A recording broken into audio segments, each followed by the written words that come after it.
Hi అండి, welcome to gainers academy.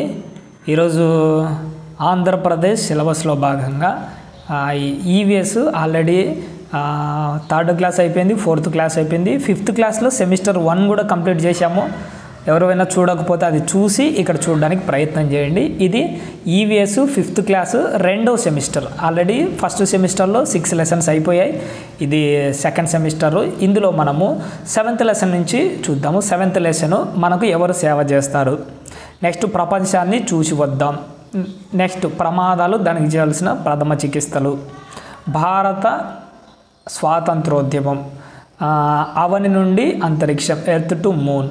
ఈ lessons అన్నవి మనము ఈ సెమిస్టర్లో భాగంగా చూద్దాము. మనకు ఉపయోగపడేవి టెట్ డిఎస్సికి ఏవేవి ఉపయోగపడతాయో ప్రతి ఇంపార్టెంట్ పాయింట్ కవర్ చేయడానికి ప్రయత్నం చేస్తాను. ఫస్ట్ ఏంటంటే మనకు ఎవరు సేవ చేస్తారు లెసన్ చూద్దాం.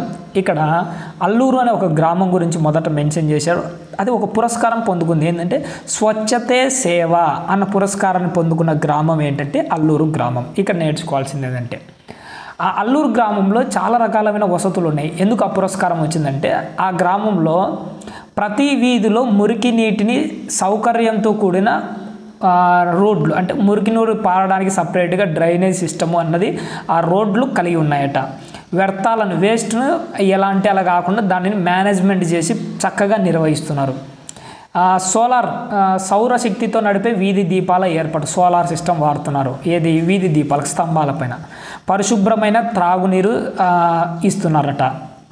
నెక్స్ట్ ప్రజలచే నడపబడుతున్న పాల ఉత్పత్తి కేంద్రము, ఎక్కువ మొక్కలు పెంచుతున్నారు. వీటన్నిటి వల్ల అల్లూరు అన్న గ్రామానికి స్వచ్ఛతే సేవ పురస్కారం అన్నది రావడం అన్నది జరిగింది. అంతే. ఈ పేజీలో నేర్చుకోవడానికి ఇంకేమీ లేదు మన టెట్ డిఎస్సికి. నెక్స్ట్ చూడండి, ప్రభుత్వం అనగా ఇక్కడ ఒక పాయింట్ ఇచ్చాడు. ప్రభుత్వం అంటే ఏంటంటే ప్రజలకు అవసరమైన సౌకర్యాలు అందించే ఒక సేవా వ్యవస్థ. చాలా ఇంపార్టెంట్. ప్రజలకు అవసరమైన సౌకర్యాలు అందించే ఒక సేవా వ్యవస్థను ఏమంటారు అని అంటారు. ఏమంటారు? దాన్నే ప్రభుత్వం అంటారు, గవర్నమెంట్. ప్రభుత్వ వ్యవస్థను పరిశీలిద్దాం. మన దేశంలో 3 స్థాయిలలో ప్రభుత్వాలు ఉన్నాయి. ఒకటి కింద నేను చెప్తాను, తర్వాత మీరు చూసుకుందాం. సెంట్రల్ గవర్నమెంట్లో కేంద్ర ప్రభుత్వం, అంటే ఇది మోడీ ప్రభుత్వం అనుకోండి. స్టేట్ లెవెల్లో రాష్ట్ర ప్రభుత్వం ఉంటుంది. ఇది మనకు ప్రజెంట్ చంద్రబాబు నాయుడు గవర్నమెంట్ అనుకోండి. స్థానిక ప్రభుత్వం. స్థానిక ప్రభుత్వం అంటే ఏంటంటే మున్సిపాలిటీస్ ఉంటాయి చూస్తారా, గ్రామ పంచాయతీలు, మున్సిపాలిటీలు. అక్కడ కూడా ఒక రకమైన గవర్నమెంట్ రన్ అవుతుంటుంది. దాన్నే స్థానిక ప్రభుత్వం అంటారు. అర్థమైంది కదా? స్థానిక ప్రభుత్వం అంటే పల్లెలు, అలాగే చిన్న చిన్న టౌన్లు కానీ, ఈ నగరాలు కానీ, మున్సిపాలిటీలు, వీటిలో కూడా గవర్నమెంట్ రన్ అవుతుంటుంది. దానినే స్థానిక ప్రభుత్వాలు అంటారు. రాష్ట్రం లెవెల్లో రాష్ట్ర ప్రభుత్వం ఉంటుంది, సెంట్రల్లో కేంద్ర ప్రభుత్వం ఉంటుంది. ఇక్కడ చూడండి, గవర్నమెంట్ అని ఒక పై చార్ట్ ఇచ్చాడు. న్యాయ వ్యవస్థలో హైకోర్టు ఉంటుంది. ప్రజాప్రతినిధులు కూర్చునే దాంట్లో అసెంబ్లీలో ప్రజాప్రతినిధులు కూర్చుంటారు.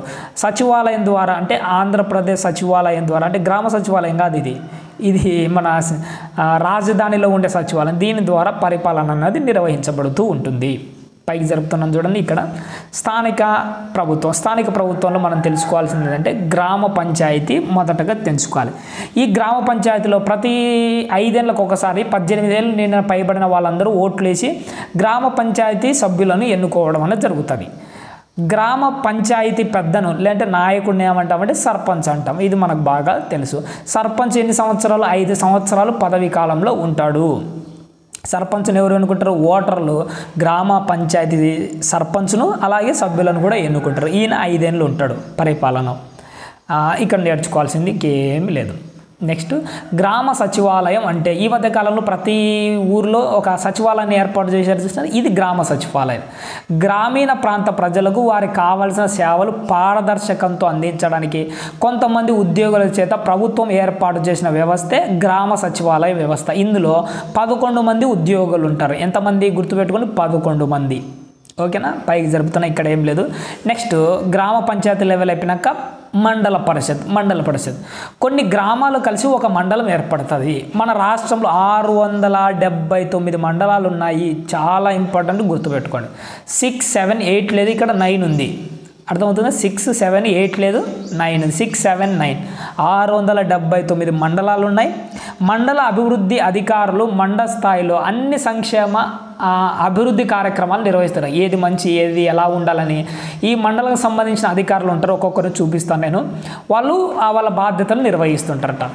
మండల పరిషత్ అధ్యక్షుడు ఎంపీటీసీ సభ్యులచే ఎన్నుకోబడతాడు. అంటే ఈ మండల పరిషత్ మండలాన్ని అంతా చూసుకుంటే ఆ అధ్యక్షుడు ఉంటాడు కదా, ఆయన ఎలా ఎన్నుకుంటారంటే మనం ప్రజలు డైరెక్ట్గా ఎన్నుకోరు, ప్రజలు ఎంపీటీసీలను ఎన్నుకుంటారు. ఎంపీటీసీలు వాళ్ళలో ఒకరిని మండల పరిషత్ అధ్యక్షునిగా ఎన్నుకుంటారు. అంటే ఈ మండల పరిషత్ అధ్యక్షుడు ఆల్రెడీ ఒక ఎంపీటీసీగా ఎన్నికైన వాడే.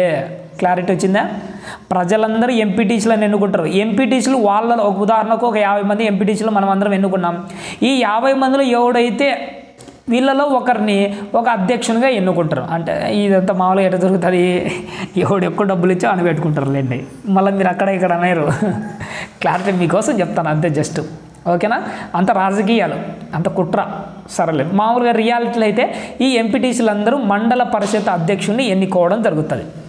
నెక్స్ట్, మండల పరిషత్లోని ఓటర్లు ఎంపీటీసీ సభ్యులను ఎన్నుకుంటారు. అంటే మనం ఎంపీటీసీలను ఎన్నుకుంటాము, ఎంపీటీసీలు వాళ్ళలో ఒకరిని ఒక అధ్యక్షుని ఎన్నుకుంటారు. వీరి పదవీ కాలం కూడా 5 ఏళ్ళు ఉంటుంది. ఎవరిది? ఈ మండల అధ్యక్షునిది కావచ్చు, ఎంపీటీసీలది కావచ్చు. ఒక్కొక్క మండల స్థాయిలో ఉన్న సంస్థలు వాటి యొక్క కార్యక్రమాలు.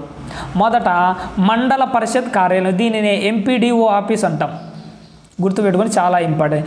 మండల పరిషత్ డెవలప్మెంట్ ఆఫీసర్ అనుకోండి, ఎంపీడీఓ ఆఫీస్ అని అంటాము. దీన్నే మండల పరిషత్ ప్రజా పరిషత్ కార్యాలయం అంటారు. దీనికి మండల అభివృద్ధి అధికారి అధిపతి, అంటే ఎంపీడీఓ అధికారిగా ఉంటారు.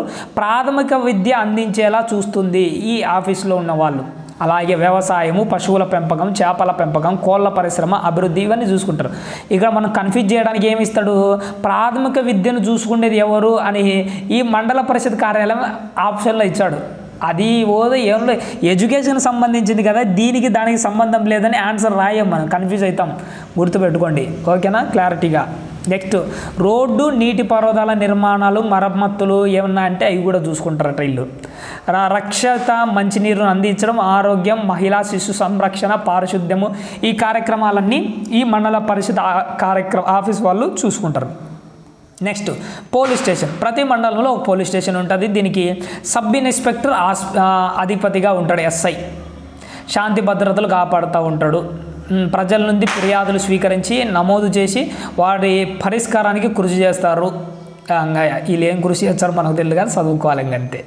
నెక్స్ట్, మూడోది మండల రెవెన్యూ కార్యాలయం. దీనినే మనం ఏమంటాము, తహసీల్దార్ ఆఫీస్ అని అంటాం, చూసినారా.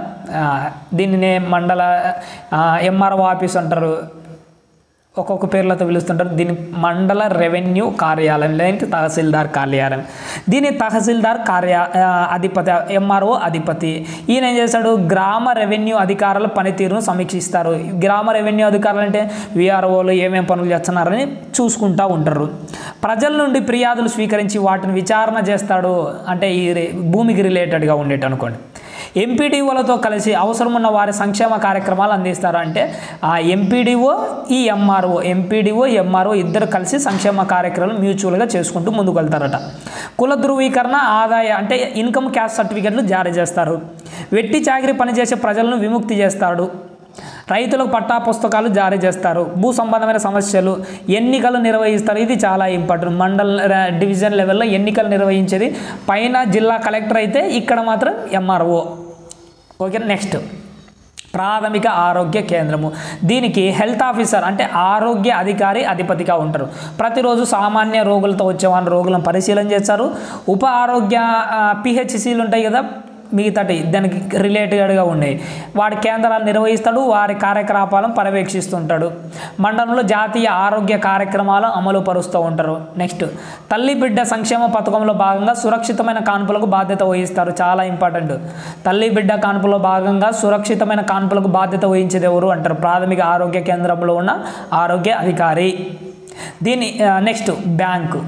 5th వన్ ఏంటంటే మండలం లెవెల్ అనేది బ్యాంకు. దీనిని బ్యాంకు నిర్వహణ అధికారి అధిపతి అంటే మేనేజరు. ప్రజల సొమ్ము సేకరించి బ్యాంకు ఖాతాలలో జమ చేస్తారు. అవసరమైన వారికి రుణాలు ఇచ్చి వడ్డీలు దొబ్బేస్తారు. పొదుపు మరియు డిజిటల్ లావాదేవీలను చూస్తారు. ఇది ఇంకా ఇంతకంటే ఏం లేదు. నెక్స్ట్ మండల విద్యా వనరుల కేంద్రము అంటే ఇది ఎంఈఓ ఆఫీసు. దీని మండల విద్యాధికారి అధిపతిగా ఉంటారు. బడీడు గల పిల్లలను పాఠశాలలో నమోదు చేస్తాడు. ఎవడో స్కూల్కి పోకుండా అంటే వాళ్ళ 100% నమోదు కోసం ప్రయత్నం చేస్తూ ఉంటారు. బడిలో చేరిన పిల్లలకు నాణ్యమైన విద్య అందించేలా పాఠశాలను పర్యవేక్షిస్తాడు. ఎంఈఓ వచ్చి పాఠశాలను చెక్ చేస్తూ ఉంటాడు. మధ్యాహ్న భోజన పథకము, ఇతర పిల్లల యొక్క కార్యక్రమాలు ఎలా అమలవుతున్నాయో చూసుకుంటారు. నెక్స్ట్ పశు వైద్యశాల దీనిని పశువైద్యాధికారి అధిపతిగా ఉంటారు. పశువుల ఆరోగ్యాన్ని గురించి చూస్తూ ఉంటారు. గాయపడిన జంతువులకు వైద్యం అందిస్తారు. నెక్స్ట్ జంతువుల నుండి మనుషులకు సోకే వ్యాధులను గుర్తిస్తారు. Sorry for the disturbance. సరే కంటిన్యూ చేద్దాం. జంతువుల సంరక్షణ, వాటికి ఇవ్వబడిన బలవర్ధక ఆహారంపై రైతులకు అవగాహన కల్పిస్తారు. ఇవి ఇంకా ఇంతే ఇక్కడ నేర్చుకోవాల్సింది. ఇప్పుడు మండల లెవెల్ అయిపోయింది కదా. నెక్స్ట్ జిల్లా పరిషత్ లెవెల్లో చూద్దాం. ఇవన్నీ అక్కర్లేదు. మీ మండలంలో అధికారుల పేర్లు మన టెట్ డిఎస్లో మన మండలం గురించి అయితే అడగండి. స్టేట్ వైడ్గా జరుగుతుంటుంది గట్టిగా, అక్కర్లేదు, అవన్నీ వదిలేయండి. జిల్లా పరిషత్ కొన్ని మండలాలు కలిపి ఒక జిల్లా ఏర్పడుతుంది. మన రాష్ట్రంలో 26 జిల్లాలు ఉన్నాయి. ఇది మనకు తెలుసు. ఒకప్పుడు 13 ఉన్నాయి, దాన్ని డబల్ చేశారు. కానీ ఇక్కడ ఒక పాయింట్ ఉందండి, జిల్లా పరిషత్తులు మాత్రం ఇంకా 13 ఉన్నాయి. ఓకేనా, జిల్లాలు 26 అయినా కానీ జిల్లా పరిషత్తులు 13 ఉన్నాయి. గుర్తుపెట్టుకోండి, కన్ఫ్యూజ్ కాకూడదు. మండలంలో ఓటర్లు అందరూ జెడ్పీసీసీ సభ్యులను ఎన్నుకున్నారు. జెడ్పీటీసీ సభ్యులు జిల్లా పరిషత్ అధ్యక్షులను ఎన్నుకుంటారు. జిల్లా పరిషత్ అంటే ఏంటంటే 5 ఏళ్ళు నడిచే ఒక గవర్నమెంట్ను జిల్లా పరిషత్ అంటాం. సింపుల్గా గుర్తుపెట్టుకోండి. ప్రజలందరూ ఏం చేస్తారంటే జెడ్పీటీసీలను, ఎంపీటీసీలను అక్కడ ఎన్నుకున్నారు కదా, ఇక్కడ జెడ్పీటీసీలను ఎన్నుకుంటారు. జెడ్పీటీసీలు తమలో ఒకరిని ఒక అధ్యక్షుని ఎన్నుకుంటారు. ఆయన జిల్లా పరిషత్ అధ్యక్షుడు అంటారు. ఈ సిస్టమ్ను మొత్తం కలిపి జిల్లా పరిషత్ అంటారు. ఈ సిస్టమ్ 5 సంవత్సరాలు మాత్రమే ఉంటుంది. ఒక క్లారిటీ వచ్చింది కదా. ఇంకా 5 ఏళ్ళు ఉన్న గవర్నమెంట్ను జిల్లా పరిషత్ అంటారు. ఓకేనా, క్లారిటీ వచ్చింది కదా. ఓకే, ఇంకా మిగతాటి కూడా చూద్దాం. మన జెడ్పీటీసీలు జిల్లా పరిషత్ అధ్యక్షులను ఎన్నుకుంటారు. జిల్లాలోని అన్ని ప్రభుత్వ సంస్థల కార్యకలాపాలను జిల్లా కలెక్టర్ పర్యవేక్షిస్తారు. జిల్లాలో అన్ని జిల్లా కలెక్టర్ చూసుకుంటారు.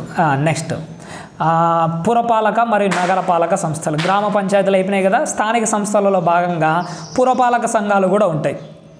చూద్దాం.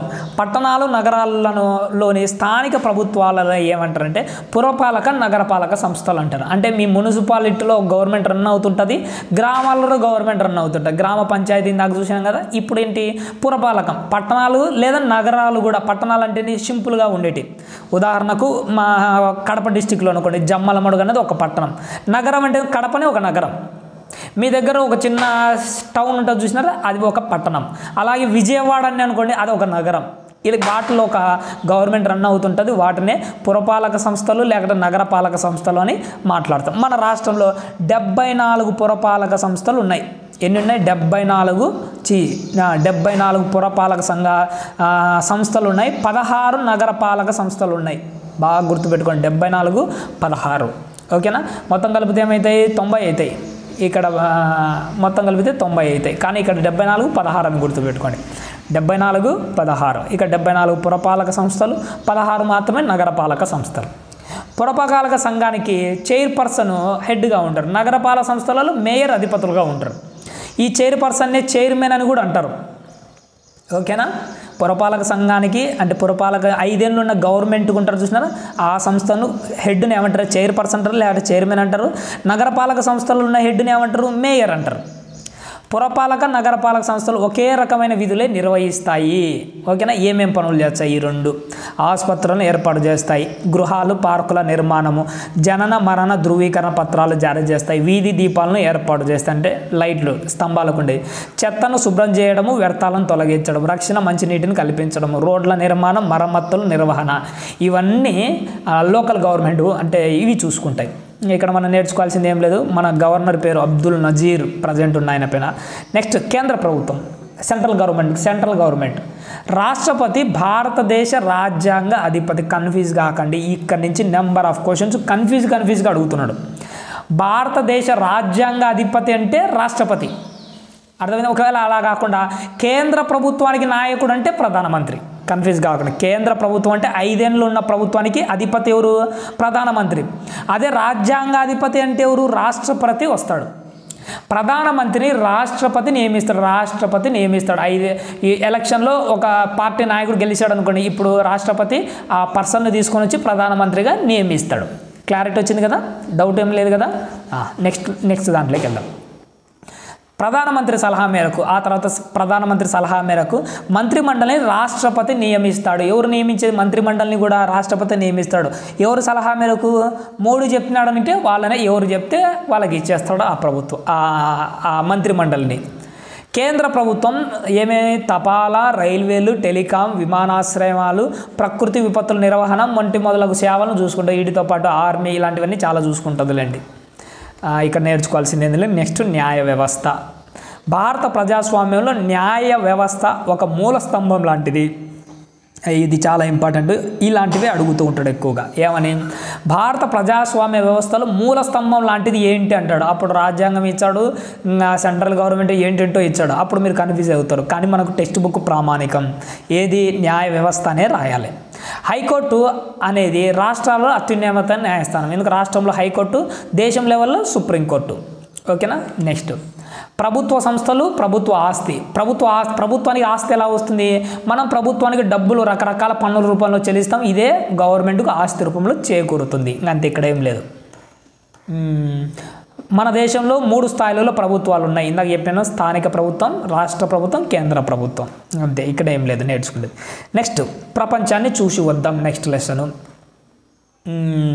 ఇక్కడ రాయచోటి అన్నమయ్య జిల్లాలో ఉంది. అంటే ఒక మాటలో చెప్పాలంటే అన్నమయ్య జిల్లాకు హెడ్ క్వార్టర్ ఏంటంటే రాయచోటి. ఇది మా కడప డిస్టిక్లోనే ఒకప్పుడు ఉండేది, మారిపోయింది. ఇంకా ఇక్కడ నేర్చుకోవడానికి ఏమీ లేదు. ఒక దేశం నుండి మరో దేశానికి ప్రయాణించడానికి అంతర్జాతీయ రవాణా వ్యవస్థను ఉపయోగిస్తాం. దేశం నుంచి దేశం అంటే అంతర్జాతీయ రవాణా వ్యవస్థ.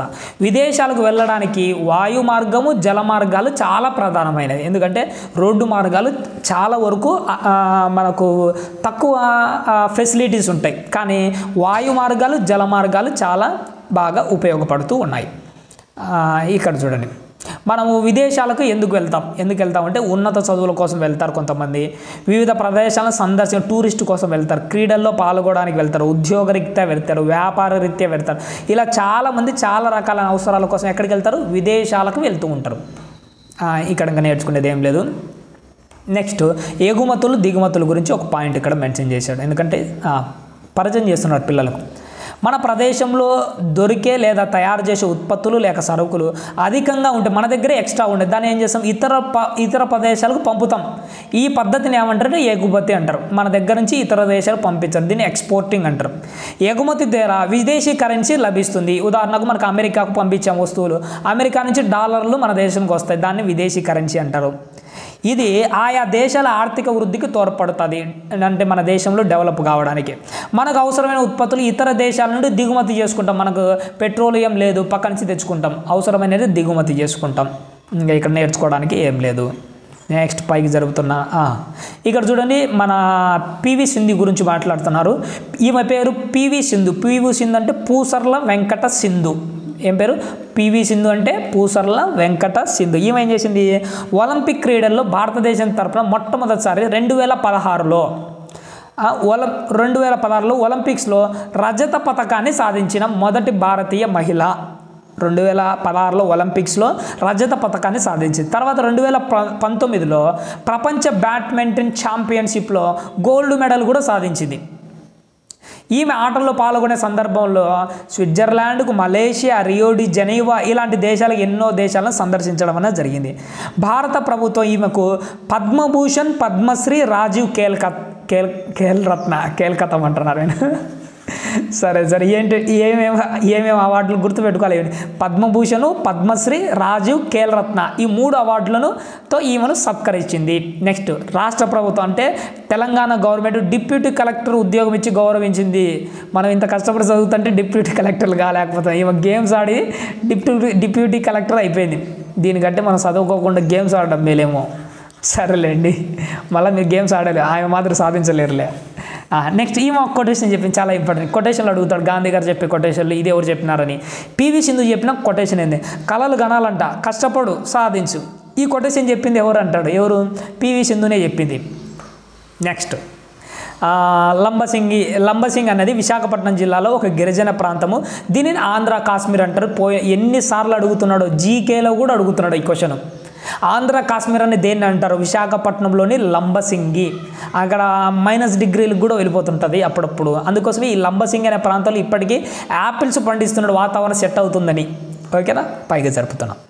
గ్లోబల్ విలేజ్, ప్రపంచం ఒక కుగ్రామం. దేనివల్ల అయిందంటే సమాచార వ్యవస్థ రవాణా. సమాచార వ్యవస్థ అంటే ఇంటర్నెట్ కనెక్షన్ వల్ల ఏమైపోయిందంటే రవాణా వ్యవస్థ, విమానాలు అక్కడ ఇక్కడ జాయింట్ కలపడం వల్ల ప్రపంచాన్ని ఒక చిన్న గ్రామంలా మార్చేసాయి. ప్రపంచం మొత్తం గ్లోబల్ విలేజ్ అంటున్నాం ఇప్పుడు.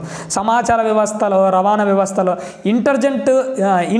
ఇంటర్నెట్ ఉపయోగించడం వల్ల చాలా ప్రభావితం అయిపోయింది. ఎందుకంటే కువైట్లో ఉన్నా కానీ 1 నిమిషంలో మన కువైట్కు వాట్సాప్ కాల్ చేయొచ్చు, ఐమోలో మాట్లాడవచ్చు, ఏ దాంట్లోనే ఇన్ఫర్మేషన్ అంటే అంత దగ్గరగా చేసేసింది ఇంటర్నెట్, ఈ సమాచార వ్యవస్థ, రవాణా వ్యవస్థ. ఓకేనా, ప్రపంచాన్ని ఒక చిన్న గ్రామంలో మలిచేసింది. ఏమేమి మలిచేసినాయి, మళ్ళా గ్రామంగా మరిచేసింది ఏంటి, సమాచార వ్యవస్థ, రవాణా వ్యవస్థ, ఇంటర్నెట్ 3 కలిపి ప్రపంచాన్ని ఒక గ్రామంగా మార్చాయి. నెక్స్ట్ 9వ లెసన్ ప్రమాదాలు, ప్రథమ చికిత్స. ఇక్కడ నేర్చుకునేది ఏం లేదు ఫస్ట్ పేజీలో. పాఠశాల భద్రతా ప్రణాళిక. మన పాఠశాలలో ఉండాల్సింది ఏంటి, ఎందుకంటే పాఠశాలకు రిలేటెడ్గా క్వశ్చన్ కంపల్సరీగా వస్తూ ఉంటాయి. ప్రతి పాఠశాల విద్యార్థుల రక్షణ కోసం తగిన భద్రతా ప్రణాళిక సిద్ధపరచుకోవాలి. ఏమేమి చేయాలట, ఏంటి, మంటలు ఆర్పేయడానికి యంత్రాలను కలిగి ఉండాలి ఇలాంటివి. అది ప్రతిసారి నీటి ట్యాంకులను శుభ్రం చేస్తూ ఉండాలి. నెక్స్ట్ స్విచ్ బోర్డులు పాడైపోతే కొత్త స్విచ్లు ఏర్పాటు చేయాలి. గోడలపై 6 అడుగుల కంటే పై ఎత్తులో స్విచ్ బోర్డులు ఉండాలి, ఎందుకంటే పిల్లలకు అందకుండా. 6 అడుగులు గుర్తుపెట్టుకుని, 6 అడుగులు. నెక్స్ట్ విద్యార్థులకు ప్రహరీ గోడ, కాంపౌండ్ వాల్ ఉండాలి. వైకల్యం ఉన్న వాళ్ళకి ర్యాంపులు నిర్వహించాలి, ఎందుకంటే దాన్ని పట్టుకొని ఎక్కడానికి. ఇవి పాఠశాలలో భద్రత కోసం వాళ్ళు ఏర్పాటు చేయాల్సింది. ప్రమాదాలు, సాధారణంగా ప్రమాదాలు ఎందుకు జరుగుతుంటాయంటే మన యొక్క నిర్లక్ష్యము, అజాగ్రత్త వల్ల జరుగుతాయి. ప్రమాదాలు మెయిన్గా వాటి రకాలలో రహదారి ప్రమాదాలు ఎక్కువ ఉంటాయి రోడ్ల మీద వెళ్ళేటప్పుడు. దీనికి కారణాలు ఏంటి, రహదారి ప్రమాదాలకు కారణం ఏంటంటే మితిమీరి వేగం, చాలా స్పీడ్గా పోతుంటారు, అజాగ్రత్తగా నడపడము, సెల్ ఫోన్లో మాట్లాడుతూ నడపడం, వాహనంలో ఎక్కువ మంది ప్రయాణికులు కూర్చోబెట్టడము, ఎందుకంటే ఆటోలలో ఎక్కువ మంది ఎక్కి వెళ్తాడు, ద్విచక్రపై 2 కంటే ఎక్కువ మంది వెళ్ళడం, పోవాల్సింది 2 ఇడుచు 4 పోతున్నాడు, మద్యం దాగి వాహనాలు నడపడము, సిగ్నల్ దగ్గర ఆగకుండా పోవడము. ఇవన్నీ గుర్తుపెట్టుకోండి, ఈ పాయింట్ని ఎక్కువ గుర్తుపెట్టుకోండి, కన్ఫ్యూజ్ కాకుండా పాయింట్ పోగొట్టుకోవాలి. యాక్సిడెంట్ జరగకుండా హెల్మెట్ వాడాలి.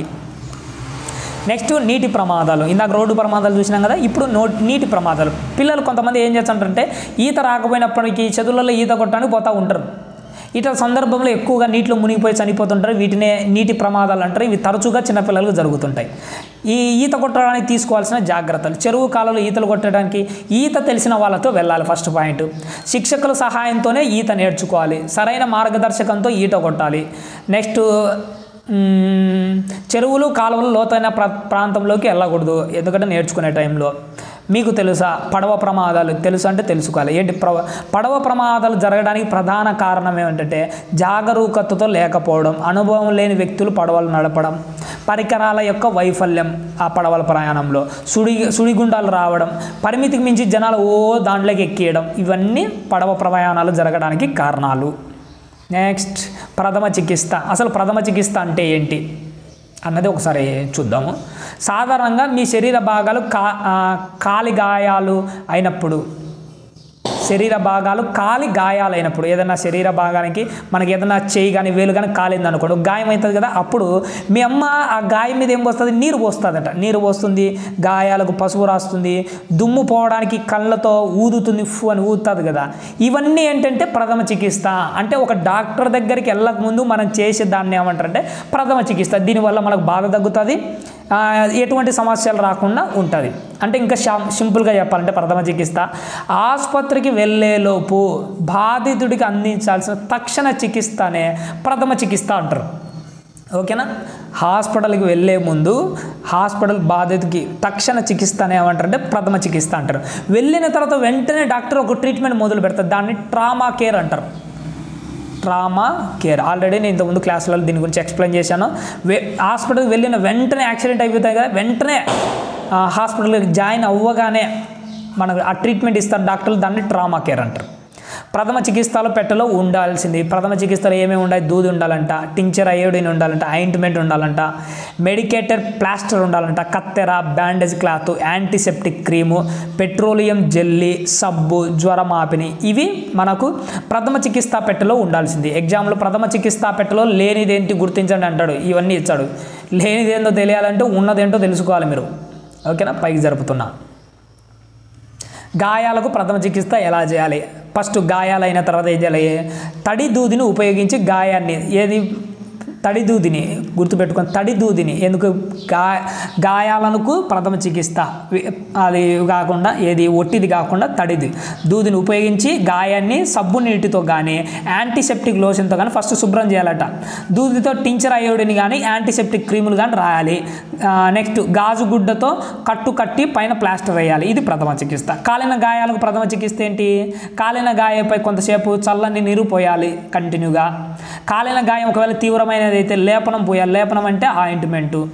కాలిన గాయంపై ఏర్పడిన నీటి బొబ్బలను చిదమకూడదు, బొబ్బలు లేచి ఉంటాయి కదా, దాన్ని పగలగొట్టకూడదు, కట్టకూడదు, రుద్దకూడదు, ఐస్ ఉపయోగించకూడదు, ఏం చేయకుండా డాక్టర్ దగ్గరికి తీసుకుని వెళ్ళండి. కుక్క కాటుకు ప్రథమ చికిత్స. కుక్క గడిచిన ప్రాంతాన్ని సబ్బు లేదా యాంటీసెప్టిక్ లోషన్తో కడగాలి. గాయాన్ని ప్లాస్టర్తో కానీ గాజు గుడ్డతో కానీ కట్టాలి. నెక్స్ట్ పాము గడిచినప్పుడు ప్రథమ చికిత్స. మొదట కాటు వేయబడిన భాగాన్ని నిశితంగా పరిశీలించి అది విషసర్పమో కాదో తెలుసుకోండి. 1 లేదా 2 కాట్లు ఉంటే అది విషసర్పం, చాలా ఎక్కువ కాట్లు ఉంటే అది విషసర్పం కాదు అని గుర్తుపెట్టుకోండి. మీకు చెప్తాను, అది లేదు ఇక్కడ. సాధారణంగా పాము కాటుకు గురైన వ్యక్తి భయంతో స్పృహ కోల్పోతుంటారు. అతని భయం తగ్గించేలా మాట్లాడే, ఏం కాదులేరా, పాము కుడితే పాము చచ్చిపోవాలి కానీ నువ్వు చచ్చిపోవడం అని ఏదో ఒకటి చెప్పి వానికి ధైర్యం పోయాలట. నెక్స్ట్, విషం శరీరంలో ఇతర భాగాలు వ్యాపించకుండా ఒక గుడ్డతో గాయ పై భాగంలో గట్టిగా కట్టాలి, ఎందుకంటే గుండె వైపు వెళ్లకుండా. పాము గరిచిన వ్యక్తి అచేతనంలోకి పోకుండా చూడాలి. అంత మాట్లాడుతున్నారే అదిరా ఇదిరా అని మాట్లాడుతూ ఉండాలట. వెంటనే బాధితుని దగ్గరున్న హాస్పిటల్కి పట్టుకోవాలి. తేలు కుట్టినప్పుడు చేయాల్సిన ప్రథమ చికిత్స. సబ్బు నీళ్ళతో గాయాన్ని కడగాలి. ప్రతిసారి ఇదే పంచాయతీ, కడుగుతూనే ఉందాంలేండి, మన దగ్గర ఏం ఈటా సబ్బులు లేవా ఏంది. నెక్స్ట్, గాయము భాగంపై నొప్పి తగ్గేటట్లు మెల్లగా ఒత్తాలి, ప్రెస్ చేస్తూ ఉండాలట. వెంటనే బాధితుని డాక్టర్ వద్దకు తీసుకొని వెళ్ళాలి. నీళ్ళలో మునిగినప్పుడు చేయాల్సిన ప్రథమ చికిత్స. ఏమేం చేయాలి? ఎందుకంటే నీళ్ళు తాగితే శ్వాసనాళాలు మూసుకొని పోతుంటాయి, అందుకే కడుపులోంచి నీళ్ళు వచ్చేట్టుగా 2 చేతులతో పొట్ట మీద ఒత్తాలి. ఫస్ట్ శిక్షణ తీసుకుంటే ఒకవేళ నోటిలో శ్వాస అందించాలి. శిక్షణ తీసుకుంటే మనకి ఆ శిక్షణ లేకపోయినా అమ్మాయి అయితే చాలా నోట్లో నోరు పెడతాం అంతే. అది ఏమిటంటే ఒకవేళ గాలి ఊదాలంటే ఏం తీసుకోవాలంటే ముందు శిక్షణ ఉండాలి. ఎందుకు? మనము ఫస్ట్ ఆక్సిజన్ తీసుకుని ఆక్సిజన్ లోపలికి పంపించాలి. ఓకే, అర్థమైంది కదా? నువ్వు కార్బన్ డైఆక్సైడ్ లోపలికి పంపించే దానికోసం ఏమి ఉండాలి? శిక్షణ ఉండాలట. బాధితుని నోటిలో 4 సార్లు గట్టిగా శ్వాస అందించాలి. ఇది శ్వాసనాళాల నీళ్ళను తొలగించి మళ్ళీ శ్వాస ఆడేలా చేస్తుంది. నెక్స్ట్, ఇదంతా మనకు అక్కర్లేదు. అత్యవసర సేవలు, ఎమర్జెన్సీ సేవలకు నెంబర్స్ ఏంటి? 108, 104, 100. ఇక్కడ చూడ 108 అనేది అంబులెన్స్ ఎమర్జెన్సీకి. ఇక్కడ 104 గురించి కొన్ని తెలుసుకోవాలి. వైద్య సేవల కొరకు 24 ఇదంతా కాదు. 104 మనకు ఉచిత వైద్య సలహాలు అందించే సేవ. వారు ఫోన్ ద్వారా వైద్య సలహాలు అందిస్తారు. మనకి ఏదైనా అవసరం ఉంది 108 ఫోన్ చేసినాము, నీ దగ్గర డాక్టర్ లేదు, ఏదో జరిగింది, ఏం జరిగిందో అర్థం కాలే, సలహా కావాలంటే 108 ఫోన్ చేయడానికి, ఈడేందో ఏది ప్రమాదం ఇలా ఉంది పరిస్థితి, ఏమైనా సలహా చెప్పాలంటే 104 వాళ్ళు సలహా చెప్తారు. ఎందుకంటే మన దగ్గర డాక్టర్లు అవైలబిలిటీలో లేనప్పుడు. గ్రామీణ ప్రాంత ప్రజలకి ఇది చాలా ఉపయోగపడి ఉంటుంది. పోలీసులకు ఏదైనా ఇన్ఫార్మ్ చేయాలంటే ఎమర్జెన్సీ నెంబర్ 100కి ఫోన్ చేయాలి. నెక్స్ట్, ఇదంతా మనకు అక్కర్లేదు, ఇంకంతే ఈ లెసన్. నెక్స్ట్, భారత స్వాతంత్ర ఉద్యమం ఇప్పటి నుంచి మొదలుపెట్టారు సోషల్. ఇలాకు ఈవీఎస్లో సైన్స్ సోషల్ కలిసే ఉంటాయి, 6th నుంచి విడిపోతాయి. నెక్స్ట్, ఇదంతా ఏం అక్కర్లేదు. భారత స్వాతంత్ర పోరాటం ఎక్కడి నుంచి ప్రారంభమైందంటే, ఒకప్పుడు మన దేశంలో చాలా గొప్ప స్థాయిలో ఉండేవి. నలంద, తక్షశిల లాంటి గొప్ప విశ్వవిద్యాలయాలు అప్పట్లో ఉండేవి. చరిత్ర వివిధ కాలాల్లో మన వాళ్ళు ఏం చేశారు? గణితంలో, వైద్య శాస్త్రం, విజ్ఞాన శాస్త్రం, శస్త్రచికిత్స, లోహశాస్త్రం, కళలు, సాహిత్యం మొదలైన వాటిలో గొప్పగా రాణించడం అన్నది జరిగింది. తర్వాత కొంతకాలానికి అరబ్బుల దండయాత్ర వల్ల యూరోప్ వాళ్ళు వచ్చి మన దేశాన్ని బలహీనపరచడం అన్నది జరిగింది. బానిస బతుకు వెళ్ళిపోయారు. చారిత్రక కట్టడాలు ఇది నేర్చుకోవాలి మనం కంపల్సరీ. ఇక్కడ ఎర్రలో రాసేసిన ఇదంతా ఏం అక్కర్లేదు లేండి, మనకు టెక్స్ట్ బుక్ ప్రామాణికం. వాళ్ళు ఎవరో రాసుకున్నారు, వేరే వాళ్ళ బుక్స్ తీసుకొని మీకు చెప్తున్నాను.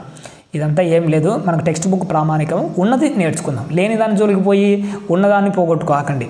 అది అవసరమైతే ముందు క్లాసులో నిజంగా ఇది అవసరమైతే నేను ఏ పాయింట్ పోగొట్టాను టెక్స్ట్ బుక్ చూపించే చెప్తాను. ఇవే ముందు లెసన్స్లో ఉన్నాయంటే ఖచ్చితంగా నేను చూపిస్తాను, ఓకేనా? అది మర్చిపోండి. చారిత్రక కట్టడాలు ఒక వ్యక్తి లేదా ఒక సందర్భానికి గౌరవ సూచకగా నిర్మింపబడిన ఒక విగ్రహం లేదా భవనాన్ని చారిత్రక కట్టడం అంటారు. ఒక వ్యక్తి, ఉదాహరణకు తాజ్మహల్, ఎవరికి వాళ్ళ భార్యకు జ్ఞాపకార్థంగా గౌరవ సూచకంగా నిర్మించబడిన భవనం అది. ఇలాంటి వాటిని ఏమంటారు? చారిత్రక కట్టడాలు అంటారు. ఉదాహరణకు తాజ్మహల్, ఎర్రకోట, హావా మహల్, సాంచి స్థూపం. వీటిని ఈ 4 గుర్తుపెట్టుకొని పేర్లు ఇచ్చారంటే గుర్తుపెట్టు. వీటిని చారిత్రక కట్టడాలు అంటారు. నెక్స్ట్ ఇది చాలా ఇంపార్టెంట్. 1498 అంటే 1500 సంవత్సరానికి 2 సంవత్సరాల పూర్వం 1498లో పోర్చుగీస్ నావికుడైన Vasco da Gama first time భారతదేశానికి సముద్ర మార్గాన్ని కనుక్కున్నాడు. అంటే భారతదేశంలో అడుగుపెట్టిన వాళ్ళు మొట్టమొదటి వాళ్ళు ఎవరంటే మనమేమనుకుంటాం? బ్రిటిష్ వాళ్ళు అనుకుంటాం. కాదు. ఫస్ట్ వచ్చింది పోర్చుగీస్ వాళ్ళు, లాస్ట్ వచ్చిన వాళ్ళు అంటేనే బ్రిటిష్ వాళ్ళు. గుర్తుపెట్టుకోండి, ఫస్ట్ వచ్చింది పోర్చుగీస్ వాళ్ళు, లాస్ట్ వచ్చింది బ్రిటిష్ వాళ్ళు. క్లారిటీ వచ్చింది కదా? వాస్కో డి గామా అన్నవాడు పోర్చుగీస్కు సంబంధించిన వాడు ఎప్పుడు వచ్చాడు? 1498 అంటే 1500కు 2 సంవత్సరాల ముందు 1498 వాస్కో డి గామా భారతదేశానికి వచ్చాడు. తర్వాత ఎవరో ఫస్ట్ పోర్చుగీస్ వాళ్ళు వచ్చినారు, తర్వాత డచ్ వాళ్ళు వచ్చారు, తర్వాత ఫ్రెంచ్ వాళ్ళు వచ్చారు, తర్వాత లాస్ట్గా బ్రిటిష్ వాళ్ళు వచ్చినారు. అర్థమవుతుందా? ఇప్పుడు ఒక పాయింట్ చెప్తాను, జాగ్రత్తగా గమనించండి. ఏంటి ఆ పాయింట్ అంటే, భారతదేశానికి వచ్చి సందర్శించిన విదేశీ పాలకులు ఎవరెవరు అంటే, first 1 Portuguese, 2 Dutch, 3 French, 4 British. మొత్తం ఎంతమంది వచ్చినారు మన దేశానికి? 4 వచ్చారు. ఫస్ట్ వచ్చిన వాళ్ళు పోర్చుగీస్ వాళ్ళు, లాస్ట్ వచ్చిన వాళ్ళు బ్రిటిష్ వాళ్ళు. వీళ్ళు తర్వాత వర్తక కోసం వచ్చినారు. తర్వాత కొంతకాలానికి మన దేశంలో ఈస్ట్ ఇండియా కంపెనీ బ్రిటిష్ వాళ్ళు స్థాపించారు. భారత రాజ్యాలను జయించి 1757లో పాలించడం ప్రారంభించాడు. 1757 నుంచి పాలించడం అన్నది ప్రారంభించాడు. 1857లో అర్థమవుతుంది, 100 సంవత్సరాలు ఉంది ఇక్కడికి. 1757లో ప్రారంభించాడు. 1857లో భారతదేశంలో వివిధ ప్రాంత ప్రజలు బ్రిటిష్ వాళ్ళపై తిరుగుబాటు చేశారు. దీనిని సిపాయిల తిరుగుబాటు అని పేరు గుర్తుందా? దీని మొదటి స్వాతంత్ర సంగ్రామం అని చెప్తాడు. ఎప్పుడు 100 ఏళ్ళకు జరిగింది. 1757లో స్టార్ట్ చేసి 1887లో 100 సంవత్సరాలకు మన వాళ్ళు తిరగబడ్డారు ఫస్ట్లోనే. తర్వాత 1885లో భారత జాతీయ కాంగ్రెస్ ఏర్పడింది. 1885 1885 ఎన్నోసార్లు అడిగాడు. 1885 భారత జాతీయ కాంగ్రెస్. ఈ కాంగ్రెస్ ద్వారా మన వాళ్ళు పోరాటం చేసి స్వాతంత్రం తెచ్చుకున్నాం మనం. నెక్స్ట్ 1919 సంవత్సరంలో మహాత్మా గాంధీ స్వాతంత్ర పోరాటంలో చేరాడు. 1919. ఆ తర్వాత 1942 సంవత్సరంలో భారత జాతీయ కాంగ్రెస్ భారతదేశాన్ని వదిలి వెళ్ళండి, బ్రిటిష్ వారిని డిమాండ్ చేసింది. మా దేశాన్ని ఇడిచిపెట్టి వెళ్ళండిరా నాయన అని చెప్పేసి 1942 అంటే స్వాతంత్రం రాకముందు 1947లో స్వాతంత్రం వచ్చింది. ఒక 5 ఏళ్ల ముందు క్విట్ ఇండియా, వదిలి వెళ్ళండి అంటే క్విట్ ఇండియా ఉద్యమం ఎప్పుడు జరిగిందంటే 1942 అని గుర్తుపెట్టుకోండి. డిమాండ్ చేయడం అన్నది జరిగింది. నెక్స్ట్ ఈ స్వాతంత్ర పోరాట యుద్ధంలో భాగంగా మహాత్మా గాంధీ గారు ఏం చేశారంటే, బ్రిటిష్ వాళ్ళకు వ్యతిరేకంగా డూ ఆర్ డై అన్న నిదానాన్ని ఇచ్చాడు. ఎన్నోసార్లు జీకేలో కూడా అడిగారు, సైన్స్లో తెలుగు పాపం అడగ ఎన్నోసార్లు మిస్ అవుతుంటారు ఇలాంటిది. డూ ఆర్ డై, నువ్వు ఈ పని చేయి లేకపోతే చావు అన్నది. డూ ఆర్ డై అన్న నిదానాన్ని ఇచ్చాడు. దేనిలో భాగంగా? క్విట్ ఇండియా ఉద్యమంలో భాగంగా. అంటే క్విట్ ఇండియా మూమెంట్ అప్పుడు రన్ అవుతుంది. ఆ మూమెంట్లోనే డూ ఆర్ డై అనే నినాదాన్ని ఇచ్చాడు. ఈ యుద్ధాన్ని ప్రారంభించింది కూడా గాంధీ గారే.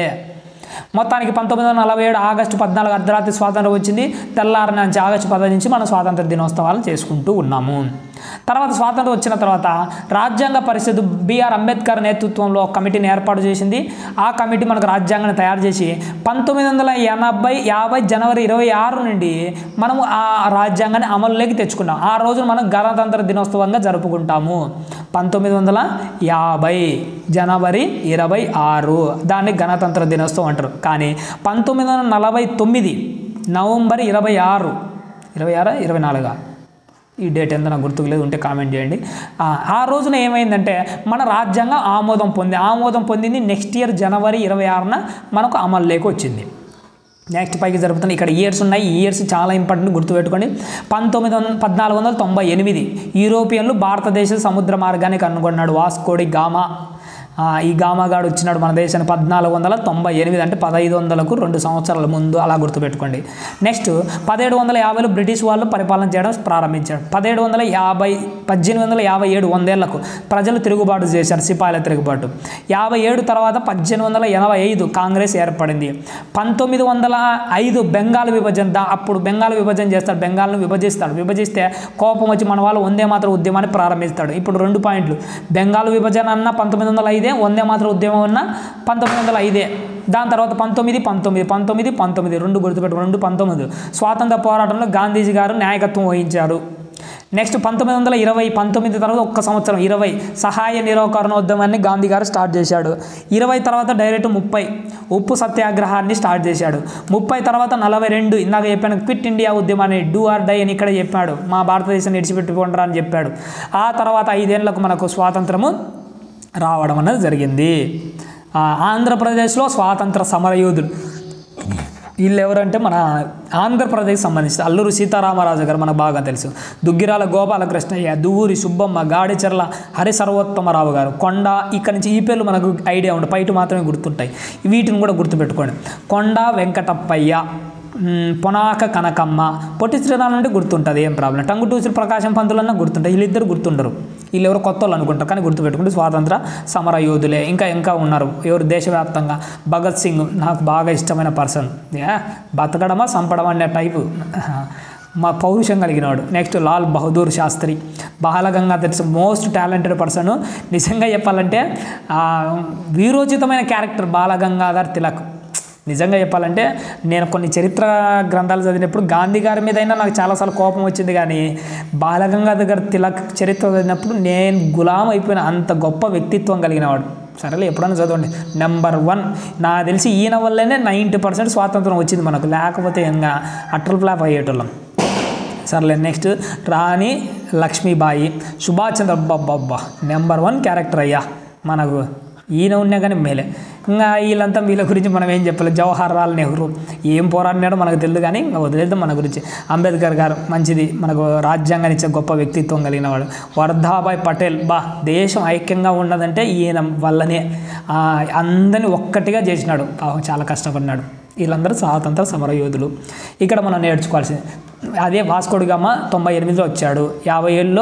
1750లో బ్రిటిష్ వాళ్ళు దేశాన్ని పాలించడం మొదలుపెట్టాడు. 1857లో తిరుగుబాటు, మొదటి తిరుగుబాటు. 85లో కాంగ్రెస్ ఆవిర్భవించింది. 92లో సహాయ నిరోధక ఉద్యమం, 30లో ఉప్పు సత్యాగ్రహం, 42లో క్విట్ ఇండియా ఉద్యమం, 47లో స్వాతంత్రం వచ్చింది. 1950 రిపబ్లిక్ గణతంత్రంగా మనకు మారిపోయింది. 1950 జనవరి 26. నెక్స్ట్ ఇక్కడ నేర్చుకోవాల్సింది ఏం లేదు, లాస్ట్ లెసన్ అవని నుండి అంతరిక్షానికి. అవని అంటే భూమి నుండి ఆకాశంలోకి పోవడము. సరే ఏముండే ఇక్కడ, ఒకప్పుడు ఫెర్డినాండ్ మాజెల్లాన్ అనే పోర్చుగీసు నాయకుడు సముద్ర ప్రయాణాన్ని ప్రారంభించాడు. అంటే ఒక చోటు నుంచి ప్రయాణం ప్రారంభించి సముద్రం గుండా పోతున్నాడు. పోతా తిరిగి మనవాడు అలా తిరుక్కొని మళ్ళీ ఇంటికి వచ్చినాడు. ఆడెవడంటే ఫెర్డినాండ్ మాజెల్లాన్. ఏ దేశానికి చెందినవాడు వీడు? పోర్చుగీస్. భూమి గుండ్రంగా ఉందని కనుక్కున్నవాడు ఎవడంటే ఈ ఫెర్డినాండ్ మాజెల్లాన్. ఓకేనా, వాస్కోడి గామా కాదు, ఫెర్డినాండ్ మాజెల్లాన్. ఈయన ఏం చేశాడు, సముద్రంలో కొన్ని సంవత్సరాలు ప్రయాణం చేసి ఆశ్చర్యంగా వారు ప్రయాణం మొదలుపెట్టిన ప్రాంతానికి చేరుకున్నాడు. అప్పుడు భూమి గుండ్రంగా ఉంటేనే ఇది సాధ్యమవుతుందని గుర్తుపట్టాడు. దీన్ని బట్టి వారు భూమి గోళాకారంగా ఉందని మాజెల్లాన్ తెలియజేశాడు. ఏటికి? పోర్చుగీస్కి సంబంధించిన వాడు. ఆ భూమి ఎలా ఉందంటే ఒక కుండ మాదిరి ఉన్నదట. ఇక్కడ ఏదో రాసినాడు, చూడ్డానికి ఇది ఎలా ఉంది, రౌండ్గా ఉంది. దీన్ని పగలు కొట్టాము, ఇక్కడ ఒక పెంకు ఉంది చూసినారా, పెంకు ఎలా ఉంటుంది చూడ్డానికి, బల్లపరుపుగా ఉంటుంది. కానీ ఇదే ఈ దీంట్లో కలిసింది అనుకోని ఇది ఎలా ఉంటుంది, కుండ రౌండ్గా ఉంటుంది. భూమి కూడా అంతే, మొత్తానికైతే రౌండ్గా ఉంటుంది, దగ్గరగా చూస్తే బల్లపరుపుగా కనపడుతుంటుంది. అదే చెప్పాడు. మొత్తం కుండ గుండ్రని ఆకారంలో ఉన్నప్పటికీ ఆ కుండ యొక్క పెంకు ముక్క బల్లపరుపుగా ఉంటుంది. బల్లపరుపుగా ఉంటే లెవెల్గా ఉండడం అని ఏ విధంగా కనిపిస్తుందో అదేవిధంగా భూమి కూడా గోళాకారంగా ఉన్నప్పటికీ బల్లపరుపుగా కనబడుతుంది. అంటే ఇక్కడ భూమిని దేనిని ఎగ్జాంపుల్గా తీసుకున్నాడు, ఇక్కడ కుండని ఎగ్జాంపుల్గా తీసుకున్నాడు. కానీ భూమికి గ్లోబ్, ఇక్కడ చూసిన గ్లోబ్ భూమికి ఖచ్చితమైన నమూనా. చాలా ఇంపార్టెంట్, 6th క్లాస్లో ఫస్ట్ పాయింట్ ఇదే. భూమి అన్నది, గ్లోబ్ అన్నది భూమికి ఖచ్చితమైన నమూనా. ఇంకా ఇక్కడ ఏం లేదు. అక్షాంశాల రేఖాంశాలు అంటే భూమికి అడ్డంగా, పేర్లు గుర్తు సింపుల్గా చెప్తాను. అడ్డంగా ఉన్నవి అక్షాంశాలను గుర్తుపెట్టుకోండి, నిలువుగా ఉన్నవి రేఖాంశాలు. ఇవి ఊహాజనిత రేఖలు, అంటే భూమి మీద ఏం లేవు, మనం గీసుకున్నవి. ఓకేనా. ఇక్కడ భూమికి అడ్డంగా 2 భాగాలుగా చేయొచ్చని చూసినా దీన్ని భూమధ్య రేఖంగా అంటారు. సింపుల్గా అంతా నేను చెప్పాను. ఇలా భూమిని ఇలా నిలువుగా డివైడ్ చేసి చూసినారా, దీన్ని ఏమంటారు, దీని ద్వారా ఏంటంటే మనకు టైం అన్నది సూచిస్తుంది. దీన్ని ప్రైమ్ మెరీడియన్ రేఖ అంటారు. ఇక్కడ చూసినారు ఇలా నిలువుగా ఉన్న రేఖాంశాన్ని, నిలువుగా ఉన్నదాన్ని ప్రైమ్ మెరీడియన్ రేఖ అంటారు. దీన్ని ఏమంటే 12 గంటలు అవుతుంది అనుకోండి, దీని మీద 12 గంటలు, మధ్యాహ్నం 12 గంటలు, దీన్ని ప్రైమ్ మెరీడియన్ రేఖ అంటారు. ఓకేనా. ఇంకా సింపుల్గా చెప్పేసిన కదా, అడ్డంగా ఉంటే అక్షాంశాలు, నిలువుగా ఉంటే రేఖాంశాలు, అడ్డంగా అక్షాంశాలు, అడ్డంగా అక్షాంశాలు, కన్ఫ్యూజ్ కాకండి. ఓకేనా. నిలువుగా ఉన్నవాటి రేఖాంశాలు, మధ్యలో ఒక భూమి 2 భాగాలు చేసేది ఏంటి, భూమధ్య రేఖ. ఇక్కడ నిలువుగా ఒక రేఖాంశం గీయబడిన చూసినా దీన్ని ప్రైమ్ మెరీడియన్ రేఖ అంటారు. ఓకేనా. ఆ రేఖ మీద కరెక్ట్గా 12 గంటలు అవుతుంది. అక్కడి నుంచి టైం అన్నది మారిపోతూ వస్తూ ఉంటుంది. ఓకేనా. మన భారతదేశంలో 10:30 అయింది అనుకోండి, మన దేశంలో 10:30 అయింది అనుకోండి, వివిధ దేశాలు అదే టైంలో ఎంత అవుతుందని మెన్షన్ చేశాడు. మనకు 10:30 అయితే అమెరికా న్యూయార్క్లో 12 గంటల 43 నిమిషాలు అవుతుందట. జపాన్లోని టోక్యోలో 1 గంట 43 నిమిషాలు, ఇంగ్లాండులో లండన్లో పొద్దున ఉదయం 5 గంటల 43 నిమిషాలు, ఆస్ట్రేలియా సిడ్నీలో మధ్యాహ్నం 2:30 గంట ఉంటుంది. అంటే ఎందుకు కారణం అంటే భూమి తిరుగుతూ ఉంటుంది, ఒక్కొక్కరికి ఒక టైం జోన్ ఉంటుంది. నెక్స్ట్, భూమి ఒక ఊహాజనిత అక్షం మీద కొద్దిగా వంగి తిరుగుతూ ఉంటుంది. భూమి ఎలా ఉంటుందంటే స్ట్రైట్గా తిరగదు, ఊహాజనిత అక్షం మీద కాస్త వంగి తిరుగుతూ ఉంటుంది. ఇలా తిరగడాన్ని ఏమంటే భూభ్రమణం అంటాం. భూమి తన చుట్టూ తాను తిరగడాన్ని భూభ్రమణం అంటాం. దీనికి 24 గంటలు పడుతుంది. ఇప్పుడు భూమి తిరిగేటప్పుడు ఇక్కడ సూర్యుడు ఉన్నది అనుకోండి, సగం లైటింగ్ ఇక్కడ పడుతుంది, ఇక్కడ పగలు ఉంటుంది.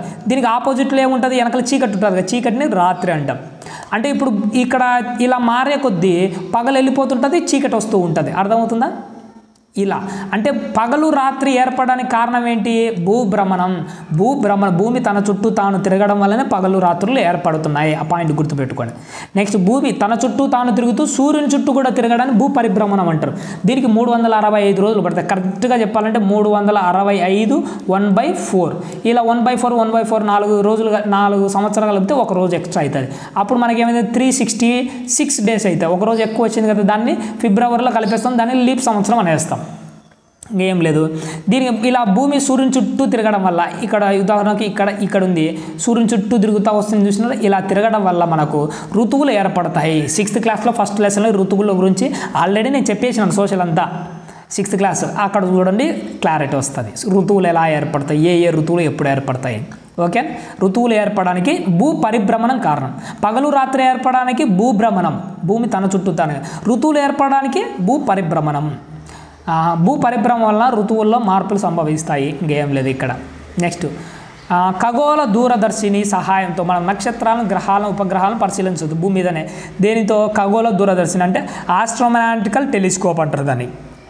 నెక్స్ట్, సూర్యుడు మరియు సూర్యుని చుట్టూ పరిభ్రమిస్తున్న గ్రహాలను కలిపి మనము సౌర కుటుంబం అంటారు. సూర్యుడు దాని చుట్టూ తిరిగే గ్రహాలన్నింటినీ సౌర కుటుంబం అంటారు. సూర్యుని కక్షలో ప్లానెట్స్ అని, ఆస్ట్రాయిడ్స్ అని, తోకచుక్కలని, ఇతర పదార్థాలు చాలా ఉంటాయి. 6th క్లాస్లో దీని గురించి క్లారిటీగా వివరించాను. సూర్య కుటుంబంలో భూమి ఏ స్థానంలో ఉంది, ఎన్నో ప్లేస్లో ఉంది, 3వ ప్లేస్లో ఉంటుంది. సూర్యుని దగ్గరగా ఉండే గ్రహం ఏది, మెర్క్యూరీ ఫస్ట్ గ్రహము. సూర్యుడి అతి దూరంగా ఉన్న గ్రహం ఏది, నెప్ట్యూను. సౌర కుటుంబంలో ఏది మనకు వేడిని వెలుతురుని ఇస్తుంది అంటే సన్, సూర్యుడు. ఇవన్నీ నేను 6th క్లాస్లో విత్ కోడ్స్తో సహా చెప్పాను. ఫస్ట్ది ఏంటి, సెకండ్ది ఏంటి, మూడోది ఎలా గుర్తుపెట్టుకోవాలి, ఆకారంలో పెద్దది ఏంటి, చిన్నది ఏంటి, ఏది ఎన్నోది, వీటన్నిటి కూడా 6th క్లాస్లో నేను క్లారిటీగా చెప్పాను. ఫస్ట్ లెసన్ చూసేయండి. నెక్స్ట్, చంద్రుడు భూమికి గల ఒకే ఒక సహజ ఉపగ్రహం. అంటే భూమి అన్నది మనం సహజ ఉపగ్రహము, మానవ కృత్రిమ ఉపగ్రహాలని 2 రకాలు ఉంటాయి. సహజంగా అంటే సృష్టిలో దాని కొద్దీ అదే తయారైన దాన్ని సహజ ఉపగ్రహం అంటారు. మనం శాటిలైట్లు పంపించడం కదా, వాటిని కృత్రిమ ఉపగ్రహాలు అంటాం. సహజ ఉపగ్రహం ఏంటంటే చంద్రుడు, మనకు ఒకే ఒక చంద్రుడు ఉన్నాడు. చంద్రుడు భూమి ఒకసారి తిరగడానికి 27 రోజులు పడుతుంది. ఓకేనా. సౌర కుటుంబంలో గ్రహాలు ఉంటాయి. ఏంటి, బుధుడు, శుక్రుడు, భూమి, అంగారకుడు, బృహస్పతి, శని, యురేనస్, నెప్ట్యూన్. ఒకప్పుడు ఫ్లూటో తీసేశాడు. ఎందుకు తీసేశాడు నేను 6th క్లాస్లో చెప్పాను. ఈ వరుస క్రమాన్ని ఎలా గుర్తుపెట్టుకోవాలో కోడ్ చెప్పాం. My very educated mom just served as noodles అని అది కూడా చెప్పాను, అక్కడే చూసేయండి. ఇంకా నెక్స్ట్, కృత్రిమ ఉపగ్రహాలు అంటే సింపుల్గా చెప్తాను, శాటిలైట్స్ అంతే. మనం పంపించిన శాటిలైట్స్ను కృత్రిమ ఉపగ్రహాలు అంటారు. రాకెట్లను ఉపయోగించి అంతరిక్షంలోకి ప్రవేశపెట్టిన మానవ నిర్మిత ఉపగ్రహాలను కృత్రిమ ఉపగ్రహాలు అంటారు. 1975 సంవత్సరంలో భారతదేశంలో మొట్టమొదటి ఆర్యభట్ట ఉపగ్రహాన్ని కక్షలోకి ప్రవేశపెట్టాము మనము. 1975 సంవత్సరాలు గుర్తుపెట్టుకోండి. ఫస్ట్ ఉపగ్రహం పేరేంటి, ఆర్యభట్ట. జీకే బాగా నేర్చుకోండి, జీకేలో అడుగుతాడు వీటిని. నెక్స్ట్ మనం చంద్రయాన్ అన్నది ఒకటి పంపించాము ఈ మధ్య రీసెంట్గా. చంద్రయాన్ 2 అనే కృత్రిమ ఉపగ్రహాన్ని జూలై 22, 2019 ప్రవేశపెట్టాం. డేట్ గుర్తుపెట్టుగా 2019 అంటే కరోనా రావడానికంటే ముందే అనుకోండి, వచ్చిన ఆ టైంలో దగ్గరగా ఉండే. ఏది చంద్రయాన్ 2 అన్న శాటిలైట్ పంపించాడు. ఎక్కడి నుంచి పంపించాము? శ్రీహరికోటలో సతీష్ ధావన్ స్పేస్ సెంటర్ నుండి GSLV MK3M1 అన్న రాకెట్ ద్వారా దీన్ని పైకి పంపించాం. రాకెట్ పేరు ఏం పేరు? GSLV MK311-M1 రాకెట్ పేరు కూడా అడుగుతున్నాడు. ఓకేనా. చంద్రయాన్ తర్వాత ఆల్రెడీ ఒకసారి చంద్రయాన్ పంపించాను, ఇది రెండోసారి పంపించాను కాదు, ఇది చంద్రయాన్ 2. తర్వాత తదుపరి పరిశోధన నిమిత్తం భారతదేశం పంపించిన రెండవ ఉపగ్రహమే ఈ చంద్రయాన్ 2. దీనిలో ఏమేమి ఉన్నాయి? ఆర్బిటర్, ఇక్కడ దీన్ని ఆర్బిటర్ అంటారు. దాని తర్వాత విక్రమ్ ల్యాండర్ అంటే ఇది అక్కడికి చంద్రుడి మీద ల్యాండ్ అయ్యేది. నెక్స్ట్ లాస్ట్ది ప్రోగ్రావర్, అంటే చంద్రయాన్ 2లో ఏమేమి ఉన్నాయంటారు? ఆర్బిటరు, ప్రోగ్రావర్, విక్రమ్ ల్యాండరు. దీని పేరు రాకెట్ పేరు అది. ఇవన్నీ మనకు పైకి పంపించడం జరిగింది. వీటి వల్ల ఉపయోగాలు ఏంటి? ఈ శాటిలైట్ పంపించడం మన కమ్యూనికేషను, స్ట్రీమింగ్ ప్రసారాలు, టీవీ ప్రసారాలు ఉన్నాయి కదా, ఇవన్నీ వాతావరణ శాస్త్రము, సముద్ర శాస్త్రము, ఇలాంటి వాటి మొదలగు సేవలను ఈ శాటిలైట్స్ ద్వారా అందిస్తున్నాయి. మనం ఈ రోజుల్లో ఇంటర్నెట్, మొబైల్ ఫోన్ సేవలు ఎలా జరుగుతున్నాయంటే ఈ శాటిలైట్ల వల్లనే. ఓకేనా. నెక్స్ట్ ఏం లేవు, ఇంకా అయిపోయింది. ఇంతటితో మనకు 5th క్లాస్ EVS కూడా కంప్లీట్ అయిపోయింది. నెక్స్ట్ 6th క్లాస్ సైన్స్ మొదలు పెడతాం. ఓకే, క్లారిటీ వచ్చింది కదండి. ఓకే, థ్యాంక్ యూ అండి, థ్యాంక్ యూ వెరీ మచ్.